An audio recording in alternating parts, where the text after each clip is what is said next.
që tash e sa vite mirësh me këtë punë dhe e di se sa e rëndësishme është dhe shes se sa shumë ka vend për të punuar në këtë drejtim, sidomos tek pjesa e lojës stimuluese me fëmijë, në që ti motivojmë sa më shumë. Dhe nuk po them gjithsesi vetëm për fëmijët me sjellje atipike, por në përgjithësi. Po, Sara, shumë mirë potencove që po shumë rëndësishme lojrat stimuluese tek fëmijët, pavarësisht zhvillimit të tyre edhe mangësisë dhe vështirësive që ata mund të kenë përgjatë moshave të ndryshme zhvillimore.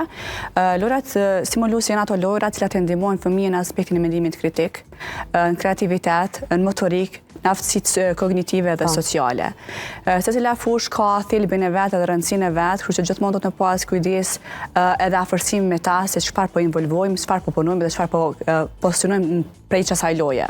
Shpesh i shohim disa kopshte kohëve të fundit, fatmirësisht, inshallah bëhen të gjitha, promovojmë veten duke thënë që i edukojmë fëmijët përmes lojës, përmes aktiviteteve. A mund të ma tregosh si një prind që jam, ku është dallimi në mes të lojës stimuluese, të cilën ne po flasim, dhe lojëve të zakonshme që i praktikojnë të gjithë fëmijët? Kur nisim për shembull te kopshtet, lojrat stimuluese që na japin sikur plan program, para se mi fillu fëmija kopshen që kemi me dërgu, normal janë fjalë shumë të ndaja dhe shumë premtuese, që normalisht që është e vërdishme për prindin për me dërgu fëmijën në ato plan programe.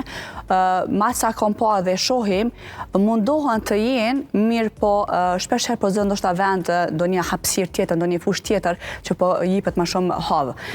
Gjithmonë tham edhe me kopshte, por edhe me profesionistë të ndryshëm që kanë të bëjnë me thelbin mirëqenien e fëmijëve, që të kemi kujdes të aspektin emocional tek fëmija.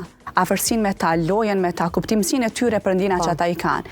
Nuk është gjithmonë shumë e rëndësishme vetëm aspekti akademik para emocionales. Gjithmonë thuhet që nëse një fëmijë nuk është akoma i gatshëm në aspektin shkollor, punohet pak më tepër me ta.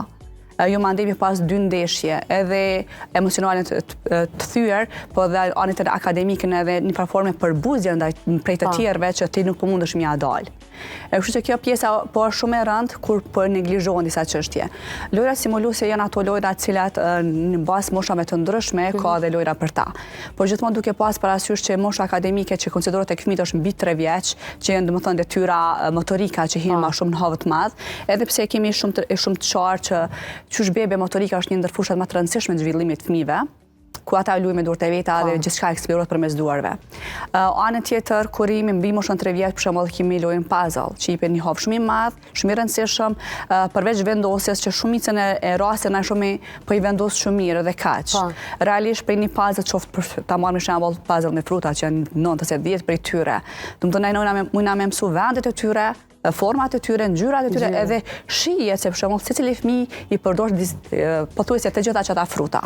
Edhe me vazhdu me diskutu më tepër lidhje me ta, me nxjerr kreativitetin në aspektin imagjinor të çka po krijojnë përmes asaj. Mirë po është mbos sikur shabllon e përfundoi e kytë dhe po largohet. Realisht aspekti kreativ i fëmijës dhe mendimi kritik e tij në një platforme po penalizohet.